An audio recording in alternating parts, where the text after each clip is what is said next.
عورتوں کے لیے سب سے بڑا جہاد اس لیول پر کیا ہے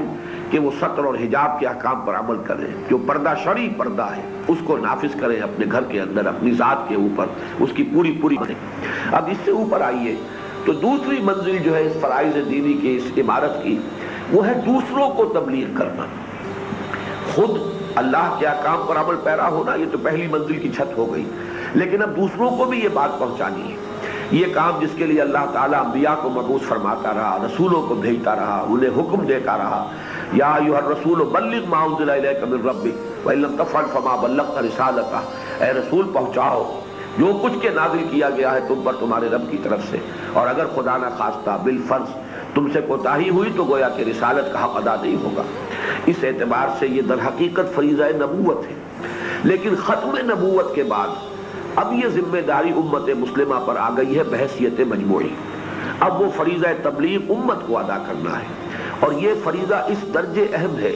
کہ نوع انسانی کے ایک ایک فرد تک اللہ کے دین کا پیغام پہنچانا اس امت کی ذمہ داری ہے۔ اسی لیے فرمایا گیا لِيَكُونَ الرَّسُولُ شَهِيدًا عَلَيْكُمْ وَتَكُونُوا شُهَدَاءَ عَلَى النَّاسِ، تاکہ رسول گواہ بن جائیں تم پر، حجت قائم کریں تم پر، اور تم گواہ بنو اور حجت قائم کرو پوری نوع انسانی پر۔ اس لیے کہ حضور صلی اللہ علیہ وسلم بھیجے گئے تھے پوری نوع انسانی کے لیے۔ وَمَا أَرْسَلْنَاكَ إِلَّا كَافَّةً لِلنَّاسِ بَشِيرًا وَنَذِيرًا، اے نبی ہم نے نہیں بھیجا ہے آپ کو مگر پوری نوع انسانی کے لیے بشیر اور نذیر بنا کر۔ تو یہ جو فریضہ ہے امت کا، دین کی تبلیغ، دین کو دوسروں تک پہنچانا، اللہ کا پیغام پوری نوع انسانی تک پہنچا دینا، یہ ہے امت کی بحیثیت مجموعی ذمہ داری۔ اب اس کے اپنے کچھ اس کی تفاصیل ہیں، اس کا طریقہ کیا ہوگا۔ سب سے پہلے تو یہ امت خود چونکہ برگشتہ ہو چکی دین سے، اسے دین کی طرف راغب کرنا ہے، تاکہ امت کے اندر سے ایک جماعت واقعتاً ایسے لوگوں پر مشتمل بن جائے کہ جو اپنا تن من دھن اس کام کے لیے وقف کر دیں۔ اس لیے کہ جب تک ایک ایسی اجتماعی قوت وجود میں نہیں آئے گی، اتنے بڑے پیمانے پر دین کی تبلیغ کا اہتمام نہیں ہو سکتا۔ اس کے پھر کچھ اور اصول بھی ہیں کہ اس دین کی تبلیغ کا بھی پہلا دائرہ جو ہے وہ انسان کا اپنا قریب ترین ماحول ہے۔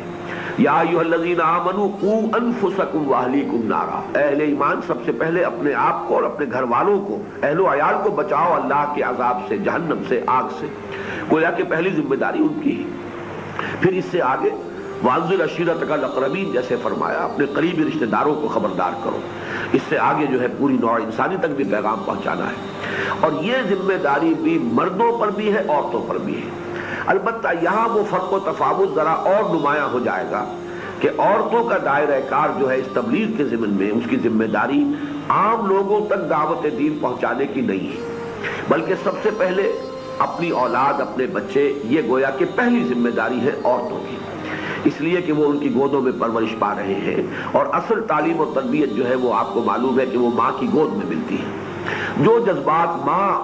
اپنی اس عہد طفولیت جو بچوں کا ہے، جو اس زمانے میں جو اپنی اولاد کے اندر جو جذبات پیدا کر دیتی ہیں مائیں، وہ جذبات ہے کہ جو پوری زندگی میں وہ رخ کو معین کر دیتی ہیں اولاد کے، اور پھر اسی رخ پر اولاد جو ہے آگے بڑھتی ہے۔ اس کی بڑی مثالیں موجود ہیں، تفصیل کا وقت نہیں ہے۔ جیسے کہ علامہ اقبال نے کہا کہ بطول باش و پنہا شو ازی عصر کہ در آغوش شبیر بگیری، حضرت فاطمہ الزہرا رضی اللہ تعالی عنہ کی گود میں حضرت حسن اور حضرت حسین جیسے پھول رضی اللہ تعالی عنہما اس لیے کھلے کہ حضرت فاطمہ، جیسا کہ وہ میں شعر آپ کو سنا چکا ہوں، چکی بھی پیستی تھی تو بچے گود میں ہوتے تھے اور وہ قرآن پڑھ رہی ہوتی تھی۔ ان کا اپنا تقویٰ جو ہے، ان کا اپنا ایمان ان کے دودھ کے ذریعے سے بچوں کے وجود کے اندر سرایت کر گیا۔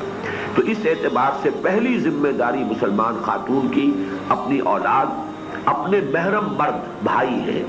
والد ہیں، اپنے چچا ہیں، اپنے ماموں ہیں، یہ جتنے بھی محرم مرد ہیں ان تک بات کو پہنچانا، اور سب سے بڑھ کر اپنا شوہر، اس لیے کہ زندگی جو ہے ان دونوں کی، شوہر اور بیوی کی، جس طریقے سے آپ کو معلوم ہے کہ ایک دوسرے کے ساتھ اللہ نے انہیں منسلک کر دیا ہے، ایک دوسرے کے جو بھی کیفیات ہیں اس سے متاثر ہوتے ہیں، تو شوہر اگر دین کے راستے پر نہیں ہوگا تو عورت کے لیے بھی دین کے راستے پر چلنا بہت مشکل بلکہ محال ہو جائے گا۔ تو گویا کہ سب سے پہلا مرحلہ تو اسے یہی سر کرنا ہے کہ اللہ تعالیٰ نے جن کو ایسے شوہر دیے ہوں، کیا ہی کہہ دیں، نور علی نور، کہ ان کا اپنا دینی جذبہ ہو، وہ خود اللہ کے راہ کے راہی ہوں اور بلکہ مجاہد ہوں، تو یہ تو ایک بہت بڑی نعمت ہے کہ جو مسلمان عورت کو ملی۔ لیکن یہ ہے کہ اگر خدا نہ خواستہ ایسا نہیں ہے ایسا بھی ہوا ہے بعض خواتین پہلے ایمان لے آئی تھی، پھر ان کی دعوت و تبلیغ سے ان کے شوہر بھی ایمان لے آئے، ایسا بھی ہوا ہے۔ تو اس پہلو سے یہ کہ اپنے شوہروں کو دین کی طرف راغب کرنا، اگر فرض کیجئے وہ دیندار ہیں لیکن ان کا تصور فرائض دینی جو ہے وہ ناقص ہے، نامکمل ہے، وہ صرف نماز روزے کی فرضیت کو تو جانتے ہیں لیکن اس سے آگے کی ذمہ داریاں، دین کی تبلیغ کی ذمہ داری اور تیسری منزل جس کے بارے میں ابھی میں بات کروں گا اس کی ذمہ داری کا انہیں احساس ہی نہیں ہے، تو اگر ایک خاتون اپنے شوہر کو بھی مجاہد بنا دے، اللہ کے دین کا سپاہی بنا دے تو یہ بہت بڑی دولت ہے اس کے لیے۔ حضرت علی سے خطاب کر کے حضور نے فرمایا تھا صلی اللہ علیہ وسلم کہ اے علی ان یہدی اللہ بک رجلا واحدا خیر لک من حمر النعم، اگر تمہارے ذریعے سے اللہ تعالیٰ کسی ایک انسان کو بھی ہدایت دے دے تو یہ تمہارے لیے سرخ اونٹوں سے بڑی دولت ہوگی، اس لیے کہ عرب کا اس زمانے میں آپ کو معلوم ہے کہ جو بھی رہن سہن کا معیار تھا سب سے بڑی دولت ان کی اونٹ ہوتے تھے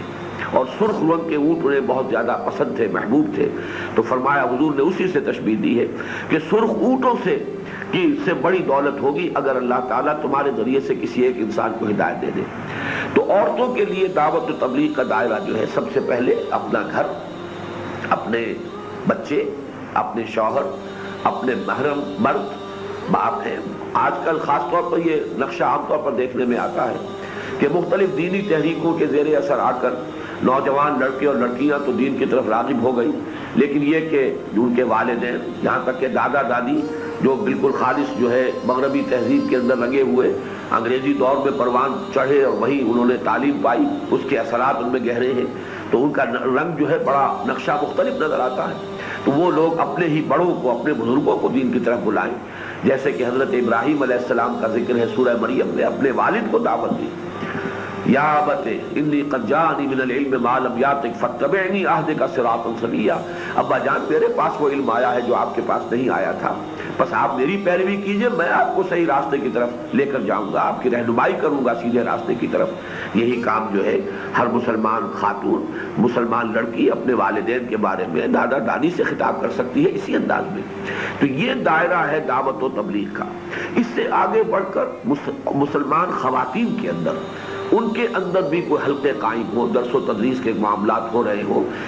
مردوں پر اور نامحرموں تک وہ بات کرنا جو ہے ان کی ذمہ داری نہیں ہے، لیکن یہ کہ اپنے محرم مردوں،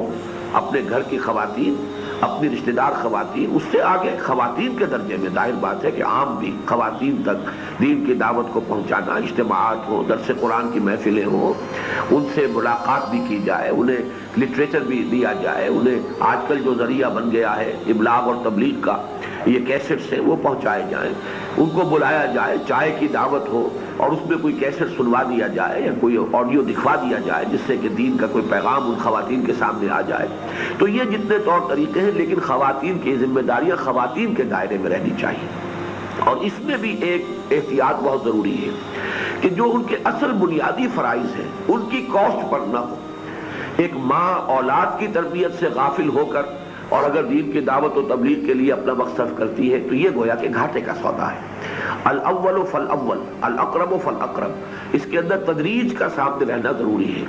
اپنے بچوں کی پرورش، اپنے گھر کے ماحول کو درست رکھنا یہ ان کی اولین ذمہ داری ہے۔ اس میں سے جتنا وقت نکال سکے مزید وہ جتنے بھی حلقے تک خواتین میں کام کریں ان کے حلقے قائم ہو جائیں، لیکن یہ ہے کہ اس میں یہ توازن برقرار رکھنا ضروری ہے کہ کہیں وہ جو پہلے فرائض ہیں ان سے کہیں کوتاہی نہ ہو جائے، اس میں تقصیر نہ ہو، اس کی قیمت پر، اس کی کاسٹ پر یہ مزید تبلیغ نہ ہو، اس لیے کہ اس میں انہیں اپنی بنیادی ذمہ داریوں کو پیش نظر رکھنا چاہیے۔ دین کی بات پھیلانا صدقہ جاریہ ہے، ثواب کی نیت سے ویڈیو کو شیئر ضرور کیجیے۔ جزاک اللہ۔